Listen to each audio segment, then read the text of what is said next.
ਅੱਛਾ ਡਾਕਟਰ ਸਾਹਿਬ, ਪੰਜਾਬੀ ਜ਼ੁਬਾਨ ਦੇ ਸ਼ੈਕਸਪੀਅਰ ਕਿਹਾ ਜਾਂਦਾ ਹੈ ਵਾਰਿਸ ਸ਼ਾਹ ਨੂੰ, ਤੇ ਅੱਜ ਥੋੜ੍ਹੀ ਜਿਹੀ ਉਹਨਾਂ 'ਤੇ ਗੱਲ ਕਰੀਏ। ਪਹਿਲੇ ਤਾਂ ਵੈਸੇ ਮੈਂ ਇਹ ਕਹਾਂਗਾ ਕਿ ਸ਼ੈਕਸਪੀਅਰ ਨੂੰ ਕਹਿਣਾ ਚਾਹੀਦਾ ਹੈ ਕਿ ਉਹ ਇੰਗਲੈਂਡ ਦਾ ਵਾਰਿਸ ਸ਼ਾਹ ਸੀ। ਇਹ ਖੈਰ ਮਤਲਬ ਇਹ ਹੈ ਕਿ ਆਪਣੇ ਥਾਂ 'ਤੇ ਹੈ। ਖੈਰ ਵਾਰਿਸ ਸ਼ਾਹ ਜਿਹੜਾ ਹੈ ਉਹ ਹੀਰ ਜਦੋਂ ਉਹਨੇ ਲਿਖੀ ਤਾਂ ਉਹਦੇ ਐਂਡ ਦੇ ਉੱਤੇ ਉਹਨੇ ਆਪ ਜੋ ਲਿਖਿਆ, ਮਤਲਬ ਕਿ ਕਿਸ ਸੰਨ 'ਚ ਲਿਖੀ ਗਈ, ਕਿਵੇਂ ਹੋਇਆ, ਉਹਦੇ ਵਿੱਚ ਹੀ ਉਹਨੇ ਕਿਹਾ, ਆਪਣਾ ਪਤਾ ਵੀ ਦੱਸ ਦਿੱਤਾ। ਵਾਰਿਸ ਸ਼ਾਹ ਵਸਨੀਕ ਜੰਡਿਆਲੜੇ ਦਾ, ਸ਼ਾਗਿਰਦ ਮਖਦੂਮ ਕਸੂਰ ਦਾ ਹੈ। ਇਹਦੇ ਵਿੱਚ ਉਹਨਾਂ ਨੇ ਆਪ ਹੀ ਕਿਹਾ ਕਿ ਮੈਂ ਜੰਡਿਆਲੇ ਸ਼ਰੀਫ ਦਾ ਰਹਿਣ ਵਾਲਾ ਹਾਂ ਅਤੇ ਮਖਦੂਮ ਜਿਹੜਾ ਕਸੂਰ ਵਾਲਾ ਹੈ ਉਹਦਾ ਮੈਂ ਸ਼ਾਗਿਰਦ ਹਾਂ। ਮੇਰਾ ਖਿਆਲ ਬੁੱਲੇ ਸ਼ਾਹ ਵੀ ਉਸੇ ਮਦਰਸੇ ਦਾ ਸ਼ਾਗਿਰਦ ਸੀ। ਇਸ ਵਾਸਤੇ ਬਾਅਦ ਲੋਕਾਂ ਨੂੰ ਇਹ ਭੁਲੇਖਾ ਵੀ ਪੈਂਦਾ ਹੈ ਕਿ, ਔਰ ਉਹ ਕਹਿੰਦੇ ਵੀ ਨੇ ਕਿ ਜੀ ਦੋਨੋਂ ਕਲਾਸਮੇਟ ਸਨ। ਕਲਾਸਮੇਟ ਹੋ ਨਹੀਂ ਸਕਦੇ ਕਿਉਂਕਿ ਉਹਦੀ ਵਜ੍ਹਾ ਹੈ ਕਿ ਵਾਰਿਸ ਸ਼ਾਹ ਪੈਦਾ ਹੋਇਆ 1722 'ਚ। ਏਜ ਦਾ ਫਰਕ ਆ ਗਿਆ, ਬਹੁਤ ਏਜ ਦਾ ਫਰਕ ਸੀਗਾ। ਬੁੱਲੇ ਸ਼ਾਹ ਉਦੋਂ ਮੇਰੇ ਖਿਆਲ ਮਿਡ 30s ਦੇ ਵਿੱਚ ਸੀ ਜਾਂ ਕਲੋਜ਼ ਟੂ 40 ਸੀਗਾ, ਅਤੇ ਉਹ ਹੋ ਨਹੀਂ ਸਕਦਾ। ਲੇਕਿਨ ਇਹ ਹੈ ਕਿ ਉਹ ਜਿਵੇਂ ਹੁਣ ਵੱਡੀਆਂ ਵੱਡੀਆਂ ਯੂਨੀਵਰਸਿਟੀਆਂ ਨੇ ਨਾ, ਹਾਰਵਰਡ ਹੈ ਜਾਂ ਯੇਲ ਹੈ ਜਾਂ ਆਕਸਫੋਰਡ ਜਾਂ ਕੈਂਬਰਿਜ ਹੈ, ਅਤੇ ਕਸੂਰ ਦੇ ਜਿਹੜੇ ਇਹ ਆਪਣਾ ਮਦਰਸੇ ਸਨ ਮਖਦੂਮ ਦਾ ਮਦਰਸਾ ਜਿਹੜਾ ਸੀ, ਇਹ ਬਹੁਤ ਮਤਲਬ ਆਲਾ ਦਰਜੇ ਦਾ ਤਾਲੀਮੀ ਅਦਾਰਾ ਸੀ। ਔਰ ਵਾਰਿਸ ਸ਼ਾਹ ਦਾ ਉੱਥੇ ਖੁਦ ਪਹੁੰਚ ਜਾਣਾ ਇਹ ਜ਼ਾਹਰ ਕਰਦਾ ਹੈ ਕਿ ਉਹ ਬਹੁਤ ਹੀ ਆਪਣਾ ਇੰਟੈਲੀਜੈਂਟ ਔਰ ਕਾਬਲ ਸਟੂਡੈਂਟ ਹੋਏਗਾ, ਕਿਉਂਕਿ ਜੰਡਿਆਲੇ ਸ਼ਰੀਫ ਦੇ ਵਿੱਚ ਜੰਡਿਆਲਾ ਸ਼ੇਰ ਖਾਂ ਜਿਹੜਾ ਹੈ ਉਹ ਅਫਗਾਨਾਂ ਦਾ ਕਸਬਾ ਸੀਗਾ, ਅਤੇ ਆਪ ਦੇ ਵਾਲਿਦ ਗੁਲਸ਼ਾਰ ਖਾਂ ਜਿਹੜੇ ਨੇ ਉਹ ਮੇਰੇ ਖਿਆਲ ਕੋਈ ਛੋਟੇ ਮੋਟੇ ਦਸਤ ਤਦਰੀਸ ਦਾ ਕੰਮ ਕਰਦੇ ਸਨ। ਜਿਵੇਂ ਅਸੀਂ ਬੁੱਲੇ ਸ਼ਾਹ ਦੇ ਮਾਮਲੇ ਵਿੱਚ ਵੇਖਿਆ, ਅਸੀਂ ਬਾਬਾ ਫਰੀਦ ਦੇ ਮਾਮਲੇ ਵਿੱਚ ਵੀ ਵੇਖਿਆ ਕਿ ਇਹ ਦੋਨੋਂ ਹੀ ਪੇਂਡੂ ਜਿਹੜੇ ਮੁੱਲਾਂ ਸਨ, ਬਹੁਤ ਹੀ ਕਮੀ ਜ਼ਾਤ ਦੇ ਮੁੱਲਾਂ ਸਨ, ਉਹਨਾਂ ਦੇ ਉਹਨਾਂ ਵਿੱਚੋਂ ਆਏ ਸਨ। ਔਰ ਮੇਰਾ ਖਿਆਲ ਹੈ ਕਿ ਵਾਰਿਸ ਸ਼ਾਹ ਦਾ ਵੀ ਜਿਹੜੀ ਬੈਕਗਰਾਊਂਡ ਸੀ ਉਹ ਕੋਈ ਇਸ ਤਰ੍ਹਾਂ ਦੀ ਸੀ। ਲੱਗਦਾ ਇਸ ਤਰ੍ਹਾਂ ਦੇ ਬੰਦੇ ਨੂੰ ਤੇ ਅੱਗੇ ਪਹੁੰਚਣ ਵਾਸਤੇ ਜ਼ਾਹਰ ਗੱਲ ਹੈ ਕਿ ਉਹ ਬਹੁਤ ਬ੍ਰਿਲੀਅੰਟ ਹੋਵੇ, ਇੰਟੈਲੀਜੈਂਟ ਹੋਵੇ, ਤਾਂ ਹੀ ਉਹ ਮਤਲਬ ਇਹ ਹੈ ਕਿ ਵੱਡੇ ਮਦਰਸੇ ਦੇ ਵਿੱਚ ਲਿਆ ਜਾ ਸਕਦਾ ਹੈ। ਠੀਕ ਹੈ। ਸੋ ਇਹ ਤੇ ਗੱਲ ਆਪਣੇ ਥਾਂ 'ਤੇ ਪੱਕੀ ਹੈ ਕਿ ਕਿ ਉਹ ਬਹੁਤ ਹੀ ਬ੍ਰਿਲੀਅੰਟ ਔਰ ਬਹੁਤ ਹੀ ਉੱਚੇ ਪੱਧਰ ਦੇ ਸਟੂਡੈਂਟ ਹੋਣਗੇ ਕਿ ਉਹਨਾਂ ਨੂੰ ਮਖਦੂਮ ਸਾਹਿਬ ਨੇ ਆਪਣੇ ਮਦਰਸੇ ਵਿੱਚ ਲੈ ਲਿਆ। ਉਹ ਤੁਸੀਂ ਇੱਕ ਹੈਰਾਨ ਹੋਵੋਗੇ ਕਿ ਇਹ ਵਾਰਿਸ ਸ਼ਾਹ ਦਾ ਜਿਹੜਾ ਸਾਲ ਪੈਦਾਇਸ਼ ਦਾ ਹੈ ਇਹ 1722 ਹੈ। ਠੀਕ ਹੈ। ਅਹਿਮਦ ਸ਼ਾਹ ਅਬਦਾਲੀ ਵੀ 1722 'ਚ ਪੈਦਾ ਹੋਇਆ। ਅੱਛਾ ਅੱਛਾ, ਠੀਕ ਹੈ। ਮੀਰ ਤਕੀ ਮੀਰ 1721 ਜਾਂ 1723 'ਚ ਪੈਦਾ ਹੋਇਆ। ਮੀਰ ਦਰਦ 1721 'ਚ ਪੈਦਾ ਹੋਇਆ। ਠੀਕ। ਸੋ ਤੁਸੀਂ ਵੇਖੋ ਕਿ ਇੱਕ ਤਰਫੋਂ ਉਹ ਬੰਦਾ ਪੈਦਾ ਹੋ ਰਿਹਾ ਹੈ ਜਿਹਨੇ ਕਿ ਅਗਲੇ ਕਈ ਸਾਲਾਂ 'ਚ ਹਿੰਦੁਸਤਾਨ ਨੂੰ ਕਈ ਵਾਰੀ ਤਬਾਹ ਕੀਤਾ, ਔਰ ਉਹਦੇ ਵਿੱਚ ਉਹ ਬੰਦੇ ਵੀ ਪੈਦਾ ਹੋ ਰਹੇ ਨੇ ਜਿਨ੍ਹਾਂ ਨੇ ਕਿ ਨਵੀਆਂ ਜ਼ਬਾਨਾਂ ਤਖਲੀਕ ਕੀਤੀਆਂ। ਠੀਕ ਹੈ। ਯਾਨੀ ਮਤਲਬ ਉਰਦੂ ਵੀ, ਮਤਲਬ ਉਦੋਂ ਯਾਨੀ 1722 'ਚ ਸ਼ਾਹ ਲਤੀਫ ਭਟਾਈ ਜਿਹੜੇ ਸਨ ਉਹ ਕੋਈ 34-35 ਸਾਲ ਦੇ ਸਨ। ਠੀਕ ਹੈ। ਠੀਕ ਹੈ। ਔਰ ਬਾਈ ਦਾ time Waris Shah was let's ਸੇ, ਜਦੋਂ ਵਾਰਿਸ ਸ਼ਾਹ ਕੋਈ 17-18 ਸਾਲਾਂ ਦੇ ਹੋਣਗੇ ਤੇ ਸਚਲ ਸਰਮਸਤ ਪੈਦਾ ਹੋਇਆ। ਠੀਕ ਹੈ। ਸੋ ਮਤਲਬ ਸਿੰਧ, ਪੰਜਾਬ ਔਰ ਦਿੱਲੀ, ਲਖਨਊ ਦੇ ਵਿੱਚ ਇੱਕ ਨਵੀਂ ਵਿਚਾਰਧਾਰਾ, ਇੱਕ ਨਵੀਂ ਜ਼ਮਾਨਾ, ਯਾਨੀ ਇੱਕ 3 ਵੱਡੀਆਂ ਜ਼ਮਾਨਾਂ ਦੇ 3 ਅੱਜ ਤੱਕ ਦੇ ਵੱਡੇ ਸ਼ਾਇਰ ਜਿਹੜੇ ਨੇ ਉਹ ਪੈਦਾ ਹੋ ਰਹੇ ਨੇ। ਇਹ ਦੋਨੋਂ ਗੱਲਾਂ ਇੱਕ ਯਕ ਵਕਤ ਹੋ ਰਹੀਆਂ ਨੇ। ਮਤਲਬ ਇੱਕ ਪਾਸੇ ਹਮਲਾਵਰ ਵੀ ਪੈਦਾ ਹੋ ਰਿਹਾ ਹੈ ਔਰ ਦੂਸਰੇ ਪਾਸੇ ਗ੍ਰੇਟ ਆਰਟਿਸਟ ਵੀ ਪੈਦਾ ਹੋ ਰਹੇ ਨੇ। ਆਪਣਾ ਇਹਦੇ 'ਚ ਤੁਸੀਂ ਦੇਖੋ ਕਿ ਜਿਹੜਾ ਵਾਰਿਸ ਸ਼ਾਹ ਦਾ ਜ਼ਮਾਨਾ ਜਿਹੜਾ ਸੀ ਉਹ ਬਹੁਤ ਹੀ ਕੀ ਕਹਿਣਾ ਚਾਹੀਦਾ, ਅਨਾਰਕੀ ਦਾ ਔਰ ਬਹੁਤ ਹੀ ਉਥਲ ਪਥਲ ਦਾ ਜ਼ਮਾਨਾ ਸੀ। ਠੀਕ ਹੈ, chaotic ਬਹੁਤ। ਹਾਂਜੀ, ਮਤਲਬ ਵਾਰਿਸ ਸ਼ਾਹ ਨੇ ਜਿਹੜੀ ਹੀਰ ਲਿਖੀ ਉਹ ਲਿਖੀ 1766 'ਚ। ਠੀਕ। ਮਤਲਬ ਇਹ ਹੈ ਕਿ ਇਹ ਇਸ ਵਾਸਤੇ ਪੱਕੀ ਤਾਰੀਖ ਹੈ ਕਿ ਇਹ ਵਾਰਿਸ ਸ਼ਾਹ ਨੇ ਆਪਣੇ ਐਂਡ ਦਾ ਜਿਹੜਾ ਉਹਦਾ ਸਟੈਂਜ਼ਾ ਹੈ ਉਹਦੇ ਵਿੱਚ ਤਾਰੀਖ ਵੀ ਦੱਸੀ ਹੈ। ਠੀਕ ਹੈ। ਔਰ ਉਹਨੇ ਉਸ ਜ਼ਮਾਨੇ ਦੇ ਹਾਲਾਤ ਦੇ ਉੱਤੇ ਇੰਜ ਕਮੈਂਟ ਕੀਤਾ ਹੈ, ਜਦੋਂ ਦੇਸ਼ ਤੇ ਜੱਟ ਸਰਦਾਰ ਹੋਏ, ਘਰੋਂ ਕਰੀ ਜਾਂ ਨਵੀਂ ਸਰਕਾਰ ਹੋਈ। ਠੀਕ। ਠੀਕ ਹੈ। ਅਸ਼ਰਾਫ ਖਰਾਬ ਕਮੀਨ ਤਾਜ਼ਾ, ਜ਼ਿਮੀਦਾਰ ਨੂੰ ਵੱਡੀ ਬਹਾਰ ਹੋਈ। ਤੇ ਮਤਲਬ ਵਾਰਿਸ ਸ਼ਾਹ ਨੇ ਸਾਨੂੰ ਵੀ ਦੱਸਿਆ, ਉਸ ਦੇ ਵਿੱਚ ਇਹ ਵੀ ਦੱਸਿਆ ਕਿ ਇਸ ਵੇਲੇ ਵਾਕਿਆਤ ਕੀ ਹੋਏ ਨੇ, ਸਿੱਖਾਂ ਦੇ ਜਿਹੜੇ ਜੱਥੇ ਬਣ ਰਹੇ। ਹਾਂ, ਮੈਂ ਉਹ ਤੇ ਹੁੰਨਾ, ਉਸ ਗੱਲ ਤੇ ਹੁੰਨਾ। ਫਿਰ ਇਹ ਵੀ ਕਿਹਾ ਕਿ ਸਾਨੂੰ ਸਾਰੇ ਮੁਲਕ ਖਰਾਬ ਪੰਜਾਬ ਵਿੱਚੋਂ ਸਾਨੂੰ ਵੱਡਾ ਅਫਸੋਸ ਕਸੂਰ ਦਾ ਹੈ। ਯਾਨੀ ਕਸੂਰ ਆਪਦੀ ਕੀ ਕਹਿੰਦੇ ਨੇ ਦਸਤਗਾਹ ਸੀ, ਤੇ ਕਸੂਰ ਦੀ ਤਬਾਹੀ ਜਿਹੜੀ ਹੈ ਉਹ ਆਪ ਨੂੰ ਬਹੁਤ ਚੁਭੀ। ਲੇਕਿਨ ਇਹ ਹੈ ਕਿ 1766 'ਚ ਹੀਰ ਮੁਕੰਮਲ ਹੋਈ। 1761 ਵਿੱਚ ਜਿਹੜਾ ਹੈ ਉਹ ਅਹਿਮਦ ਸ਼ਾਹ ਅਬਦਾਲੀ ਨੇ ਫਾਈਨਲੀ ਮਰਹੱਟਿਆਂ ਨੂੰ ਪਾਣੀਪਤ ਦੇ ਮੁਕਾਮ 'ਤੇ ਸ਼ਿਕਸਤ ਦਿੱਤੀ। ਇਸ ਤੋਂ ਪਹਿਲੇ ਇਨ ਰੋਜ਼ ਕਈ ਸਾਲਾਂ ਤੱਕ 3 ਹਮਲੇ ਕਰ ਚੁੱਕਿਆ ਸੀ ਅਹਿਮਦ ਸ਼ਾਹ ਅਬਦਾਲੀ। ਔਰ ਉਸ ਜ਼ਮਾਨੇ ਦੇ ਵਿੱਚ ਇਹ ਇੱਕ ਮਿਸਰਾ ਵੀ ਮਸ਼ਹੂਰ ਹੋਇਆ ਕਿ ਖਾਧਾ ਪੀਤਾ ਲਾਏ ਦਾ ਤੇ ਬਾਕੀ ਅਹਿਮਦ ਸ਼ਾਹ ਦਾ। ਜੋ ਸਾਲ ਦੇ ਵਿੱਚ ਖਾਣਾ ਪੀਣਾ ਕਮਾਇਆ ਖੱਟਿਆ ਖਾ ਲਓ ਪੀ ਲਓ, ਬਾਕੀ ਤੇ ਅਹਿਮਦ ਸ਼ਾਹ ਨੇ ਖੋ ਕੇ ਲੈ ਹੀ ਜਾਣਾ। ਠੀਕ ਹੈ।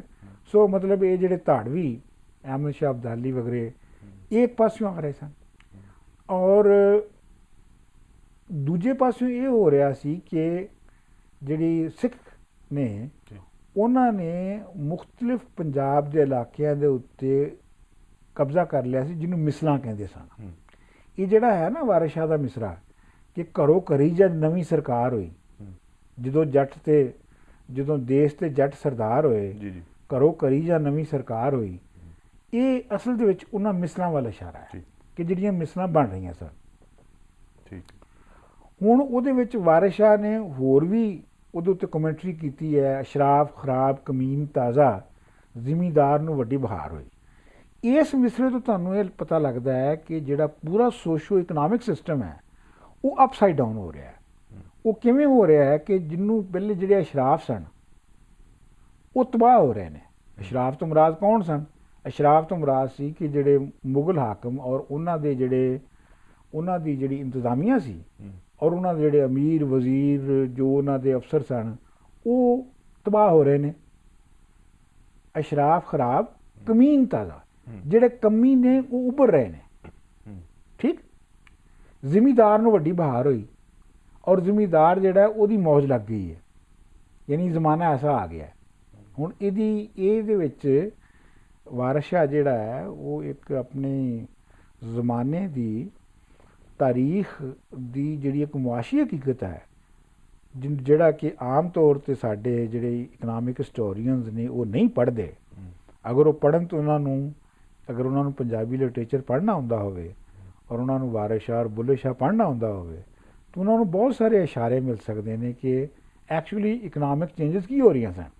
ਹੁਣ ਇਹਦੇ ਵਿੱਚ ਜਿਹੜੀ ਹੈ ਨਾ ਜ਼ਿਮੀਦਾਰ ਨੂੰ ਵੱਡੀ ਬਹਾਰ ਹੋਈ, ਇਹਦਾ ਮਤਲਬ ਇਹ ਹੈਗਾ ਕਿ ਅਗਰਚੇ ਪੂਰੇ ਮੁਲਕ ਦੇ ਵਿੱਚ ਜਾਂ ਪੰਜਾਬ ਦੇ ਵਿੱਚ ਤੇ ਉਥਲ ਪਥਲ ਹੋ ਰਹੀ ਹੈ, ਅਨਾਰਕੀ ਫੈਲੀ ਹੋਈ ਹੈ, ਕਿਸੇ ਇੱਕ ਬੰਦੇ ਦੀ ਹਕੂਮਤ ਨਹੀਂ ਹੈਗੀ।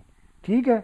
ਹਰ ਦੂਸਰੇ ਚੌਥੇ ਸਾਲ ਅਹਿਮਦ ਸ਼ਾਹ ਅਬਦਾਲੀ ਹਮਲਾ ਕਰਦਾ ਕਰਕੇ ਖੋ ਖਿਸ ਕੇ ਵਾਪਸ ਲੈ ਜਾਂਦਾ ਹੈ ਲੋਕਾਂ ਕੋਲ ਸ਼ਹਿਰਾਂ ਵਿੱਚੋਂ। ਠੀਕ। ਪਰ ਉਹਦੇ ਨਾਲ ਜਿਹੜੀ ਪੈਜ਼ੈਂਟਰੀ ਹੈ, ਜਿਹੜੀ ਵਾਹੁਣ ਬੀਜਣ ਵਾਲੇ ਜਿਹੜੇ ਲੋਕ ਨੇ, ਉਹਨਾਂ ਦੀ ਜਾਨ ਛੁੱਟ ਗਈ ਹੈ।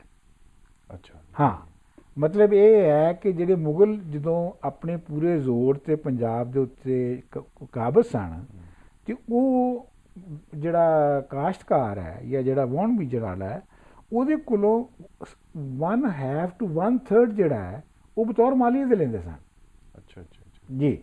ਸੋ ਜਦੋਂ ਸਿੱਖ ਮਿਸਲਾਂ ਆਈਆਂ, ਕਿਉਂਕਿ ਸਿੱਖ ਖੁਦ ਜਿਹੜੇ ਨੇ ਉਹ ਬਹੁਤ ਹੀ ਛੋਟੀ ਥੱਲੜੇ ਲੈਵਲ ਦੀ ਜੱਟਾਂ ਦੇ ਵਿੱਚੋਂ ਆਏ ਸਨ, ਗਰੀਬ ਜੱਟਾਂ 'ਚੋਂ ਆਏ ਸਨ, ਮੋਸਟਲੀ ਕਮੀਆਂ 'ਚੋਂ ਆਏ ਸਨ। ਇਸ ਲਈ ਉਹਨਾਂ ਨੇ ਆ ਕੇ ਕਿਹਾ ਕਿ ਜੀ ਆਪਣਾ ਮੁਖਤਲਿਫ ਜਿਹੜੀਆਂ ਮਿਸਲਾਂ ਦੇ ਵਿੱਚ ਉਹਨਾਂ ਨੇ ਕਿਹਾ ਜੀ ਸਾਨੂੰ ਕੋਈ 1/2 1/3 ਨਹੀਂ ਚਾਹੀਦਾ, ਤੁਸੀਂ ਇੱਕ ਨੋਮੀਨਲ ਫੀ ਜਿਹੜੀ ਹੈ ਉਹਨੂੰ ਕਹਿੰਦੇ ਸਨ ਰਾਖੀ ਮਨੀ। ਅੱਛਾ, ਯਾਨੀ ਸੇਫ ਗਾਰਡ ਮਨੀ, ਜੀ ਸੇਫਟੀ ਮਨੀ, ਜਿਵੇਂ ਅੱਜ ਕੱਲ੍ਹ ਅਸੀਂ ਹਾਇਰ ਕਰਨੇ ਆ ਨਾ ਜੀ ਸਿਕਿਉਰਿਟੀ ਮਨੀ, ਤੁਸੀਂ ਉਹ ਇੱਕ ਨੋਮੀਨਲ ਫੀ ਦਿਓ, ਬਾਕੀ ਜੋ ਤੁਸੀਂ ਵਾਹੁੰਦੇ ਬੀਜਦੇ ਹੋ ਉਹ ਤੁਹਾਡਾ। ਇਸ ਵਾਸਤੇ ਉਹ ਜਿਹੜੀ ਉਹ ਦੌਰ ਹੈ ਉਹ ਪੈਜ਼ੈਂਟਰੀ ਦੇ ਵਾਸਤੇ, ਲੋਕਾਂ ਦੇ ਵਾਸਤੇ ਉਹ ਪ੍ਰੋਸਪੈਰਿਟੀ ਦਾ ਜ਼ਮਾਨਾ ਹੈ। ਇਸ ਲਈ ਬਾਅਦ ਲੋਕ ਜਿਹੜੇ ਤਾਰੀਖਦਾਨ ਨੇ, ਚੂੰਕਿ ਉਹਨਾਂ 'ਚੋਂ ਬਹੁਤੇ ਉਹ ਨੇ ਜਿਹੜੇ ਕਿ ਉਸ ਅਸ਼ਰਾਫੀਆ ਦਾ ਹਿੱਸਾ ਸਨ ਜਿਹੜੀ ਮੁਗਲਾਂ ਦੀ ਅਸ਼ਰਾਫੀਆ ਸੀ। ਇਸ ਲਈ ਜਦੋਂ ਉਸ ਜ਼ਮਾਨੇ ਦੀ ਤਾਰੀਖ ਲਿਖਦੇ ਨੇ ਤੇ ਉਹਨੂੰ ਬਦਤਰੀਨ ਔਰ ਅਫਰਾ ਤਫਰੀ ਔਰ ਉਥਲ ਪਥਲ ਦਾ ਜ਼ਮਾਨਾ ਦੱਸਦੇ ਨੇ। ਇਸ ਉਹ ਲੋਕਾਂ ਦੇ ਨੁਕਤਾ ਨਜ਼ਰ ਦੇ ਨਾਲ ਗੱਲ ਨਹੀਂ ਕਰ ਰਹੇ ਹੁੰਦੇ, ਉਹ ਆਪਣੀ ਰੂਲਿੰਗ ਕਲਾਸ ਦੇ ਰੈਫਰੈਂਸ ਨਾਲ, ਜਿਹੜੀ ਪੁਰਾਣੀ ਰੂਲਿੰਗ ਕਲਾਸ ਜਿਹੜੀ ਸੀ ਉਹਦੇ ਰੈਫਰੈਂਸ ਦੇ ਨਾਲ ਉਹ ਗੱਲ ਕਰ ਰਹੇ ਹੁੰਦੇ ਨੇ। ਇਸੇ ਲਈ ਤੁਸੀਂ ਦੇਖਦੇ ਹੋ ਕਿ ਵਾਰਿਸ ਸ਼ਾਹ ਜਿਹੜਾ ਹੈ, ਕਿਉਂਕਿ ਇਹ ਅਹਿਮਦ ਸ਼ਾਹ ਦੇ ਹਮਲੇ ਜਿਹੜੇ ਨੇ ਉਹ ਬਹੁਤ ਆਮ ਨੇ। ਮੇਰਾ ਆਪਣਾ ਜ਼ਾਤੀ ਖਿਆਲ ਇਹ ਹੈ ਕਿ ਵਾਰਿਸ ਸ਼ਾਹ ਨੇ ਜਾ ਕੇ ਹੀਰ ਲਿਖੀ ਮਲਕਾ ਹਾਂਸ 'ਚ। ਜੀ, ਮਲਕਾ ਹਾਂਸ ਜਿਹੜਾ ਉਹ ਮੰਟੂਮਰੀ, ਜਿਹਨੂੰ ਹੁਣ ਸਾਹੀਵਾਲ ਕਹਿੰਦੇ ਨੇ, ਉਹ ਤੋਂ ਕੋਈ 25-30 ਕਿਲੋਮੀਟਰ ਦੇ ਉੱਤੇ ਕਸਬਾ ਹੈ। ਠੀਕ ਹੈ। ਔਰ ਉਹਦੇ ਵਿੱਚ ਮਲਕਾ ਹਾਂਸ ਜਿਹੜਾ ਸੀ ਇਹ ਡੋਮੀਨੇਟਲੀ ਹਿੰਦੂਆਂ ਦਾ, ਹਿੰਦੂ ਖਰਲਾਂ ਦਾ ਜਿਹੜਾ ਸੀ ਉਹ ਕਸਬਾ ਸੀਗਾ। ਠੀਕ ਹੈ। ਮੇਰਾ ਆਪਣਾ ਜ਼ਾਤੀ ਖਿਆਲ ਇਹ ਹੈ ਕਿ ਵਾਰਿਸ ਸ਼ਾਹ ਨੇ ਚੂੰਕਿ ਬਹਿ ਕੇ ਆਰਾਮ ਦੇ ਨਾਲ ਲਿਖਣਾ ਸੀ ਤੇ ਇਸ ਲਈ ਜੰਡਿਆਲਾ ਸ਼ੇਰ ਖਾਂ ਜਿਹੜਾ ਉਹ ਤੇ ਲਾਹੌਰ ਤੋਂ ਸਮਝ ਲਓ ਕਿ ਕਿੰਨਾ 50 ਕਿਲੋਮੀਟਰ ਹੋਏਗਾ, ਘੰਟੇ ਦੀ ਹੈਗੀ ਹੈ।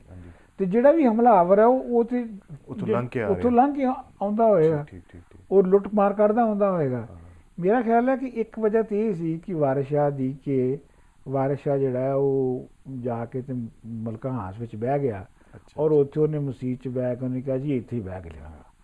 ਦੂਜੀ ਮੇਰੀ ਇੱਕ ਹੋਰ ਵਾਰਿਸ ਸ਼ਾਹ ਦੇ ਵੇਲਿਆਂ 'ਤੇ, ਵਾਰਿਸ ਸ਼ਾਹ ਦੇ ਆਪਣੀ ਜ਼ਿੰਦਗੀ ਦੇ ਉੱਤੇ ਇਹ ਵੀ ਕਮੈਂਟ ਹੈਗਾ ਹੈ ਕਿ ਵਾਰਿਸ ਸ਼ਾਹ ਜਿਹੜਾ ਹੈ ਉਹ ਚੂੰਕਿ ਉਹ ਪਿੱਛੋਂ ਘਰ ਤੋਂ ਤਗੜਾ ਤੇ ਹੈ ਨਹੀਂ ਸੀ, ਕੋਈ ਜ਼ਿਮੀਂਦਾਰ ਤੇ ਹੈ ਨਹੀਂ ਸੀ, ਨਾ ਕੋਈ ਸਰਦਾਰ ਘਰ ਦਾ ਸੀ, ਤੇ ਇਹ ਜਿਹੜਾ ਤਬਕਾ ਜਿਹੜਾ ਵੀ ਹੁੰਦਾ ਹੈ ਉਹ ਉਹਨੂੰ ਆਪੇ ਕਮਾ ਕੇ ਖਾਣਾ ਪੈਂਦਾ ਹੈ। ਠੀਕ ਹੈ। ਤੇ ਇੱਕ ਫੁੱਲ ਟਾਈਮ ਪੋਇਟ ਜਿਹੜਾ ਹੈ, ਜਿਹੜਾ ਸਿਰਫ ਕਾਰੀ ਪੋਇਟ ਹੀ ਰਿਹਾ ਹੈ, ਜਿਹੜਾ ਕਿ ਉਸ ਤੋਂ ਬਾਅਦ ਵਿੱਚ ਰਾਂਝੇ ਦੀ ਸ਼ਕਲ ਦੇ ਸਾਨੂੰ ਹੀਰ ਵਾਰਿਸ ਸ਼ਾਹ ਦੇ ਕਿਸੇ 'ਚ ਨਜ਼ਰ ਆਉਂਦਾ ਹੈ, ਉਹ ਵਾਰਿਸ ਸ਼ਾਹ ਆਪ ਹੀ ਸੀਗਾ।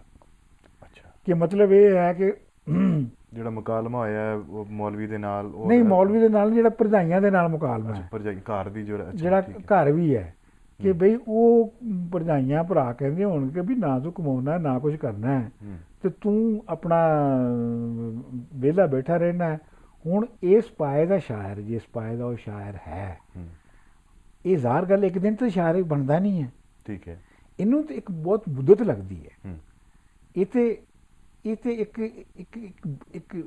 ਇੱਕ ਜੀਨੀਅਸ, ਮਤਲਬ ਬਾਈ ਬਰਥ ਇੱਕ ਜੀਨੀਅਸ ਹੈ। ਠੀਕ ਹੈ। ਔਰ ਉਹਦੀ ਜ਼ਿੰਦਗੀ ਵੀ ਵੈਸੀ ਹੋਏਗੀ। ਸੋ ਲਿਹਾਜ਼ਾ ਵਾਰਿਸ ਸ਼ਾਹ ਜਿਹੜਾ ਹੈ ਉਹਨੇ ਉਹਨੂੰ ਇਹ ਸਾਰੇ ਮਸਾਇਲ ਦਰਪੇਸ਼ ਆਏ ਹੋਣਗੇ। ਔਰ ਵਾਰਿਸ ਸ਼ਾਹ ਨੇ ਜਿਹੜਾ ਬਹੁਤ ਅੱਛਾ ਕੀਤਾ ਆਪਣੀ, ਯਾਨੀ ਜਿਹੜੀ ਉਹਨੇ ਜਦੋਂ ਹੀਰ ਵਾਰਿਸ ਸ਼ਾਹ ਨੂੰ ਲਿਖਿਆ, ਆਪਣੀ ਮੇਨ ਜਿਹੜੀ ਉਹਦੀ ਤਸਨੀਫ ਹੈ, ਤੇ ਉਹਦੇ ਵਿੱਚ ਉਹਨੇ ਕੋਈ ਮਤਲਬ ਐਬਸਟਰੈਕਟ ਕਿੱਸਾ, ਐਬਸਟਰੈਕਟ ਸੁਸਾਇਟੀ ਦੀ ਨਹੀਂ ਕੀਤੀ ਗੱਲ, ਜੋ ਐਗਜ਼ਿਸਟਿੰਗ ਹੈ, ਜੋ ਉਸ ਵੇਲੇ ਦੀ ਉਹ ਸੁਸਾਇਟੀ ਨੂੰ ਐਕਸਪੀਰੀਅੰਸ ਕਰ ਰਿਹਾ ਸੀ। ਜਿਸ ਤਰ੍ਹਾਂ ਦੇ ਤਲਕਾਤ ਸਨ ਲੋਕਾਂ ਦੇ, ਜਿਵੇਂ ਲੋਕਾਂ ਦੇ ਤਲਕਾਤ ਤਬਦੀਲ ਹੋ ਰਹੇ ਸਨ, ਜਿਹਨੂੰ ਬੁੱਲੇ ਸ਼ਾਹ ਨੇ ਕਿਹਾ ਕਿ ਉਲਟੇ ਹੋਰ ਜ਼ਮਾਨੇ ਆਏ, ਤਾਂ ਮੈਂ ਭੇਸ ਸਜਣ ਦੇ ਪਾਏ। ਉਹ ਜਿਹੜੇ ਵਾਰਿਸਾਂ ਨੂੰ ਵੀ ਜਿਹੜੇ ਉਲਟਦੇ ਹੋਏ ਜ਼ਮਾਨੇ ਸਨ ਉਹੀ ਦਿਸ ਰਹੇ ਸਨ। ਜਦੋਂ ਭਰਾ ਬਰਾਂਝੇ ਕੋਲੋਂ ਜ਼ਮੀਨ ਖੋ ਕੇ ਕੱਢ ਦਿੰਦੇ ਨੇ ਤਾਂ ਉਹ ਵਾਰਿਸ ਸ਼ਾਹ ਦੀ ਆਪਣੀ ਕਹਾਣੀ ਹੈ। ਸੋ ਇਸ ਵਾਸਤੇ ਵਾਰਿਸ ਸ਼ਾਹ ਨੇ ਗੱਲ ਤੇ ਕੀਤੀ ਇੱਕ ਪੁਰਾਣੀ, ਯਾਨੀ ਮਤਲਬ ਸਿਆਲਾਂ ਦੀ, ਜਿਹੜੇ ਕਿ ਪਸ਼ੂ ਪਾਲ ਸੁਸਾਇਟੀ 'ਚ ਸਨ, ਐਨੀਮਲ ਬਰੀਡਿੰਗ ਸੁਸਾਇਟੀ 'ਚ ਸਨ। ਪਰ ਜੇ ਤੁਸੀਂ ਉਹਨੂੰ ਡਿਟੇਲ ਨਾਲ ਪੜ੍ਹੋ ਤਾਂ ਵਾਰਿਸ ਸ਼ਾਹ ਨੇ ਆਪਣੇ ਹੀ ਜ਼ਮਾਨੇ ਦੀ ਜਿਹੜੀ ਹੈ ਉਹ ਗੱਲ ਕੀਤੀ, ਔਰ ਉਹਦਾ ਉਹ ਜ਼ਮਾਨਾ ਜਿਹੜਾ ਹੈ ਉਹ ਪੰਜਾਬ ਦਾ ਇੱਕ ਬਦਲਦਾ ਹੋਇਆ ਜ਼ਮਾਨਾ ਹੈ।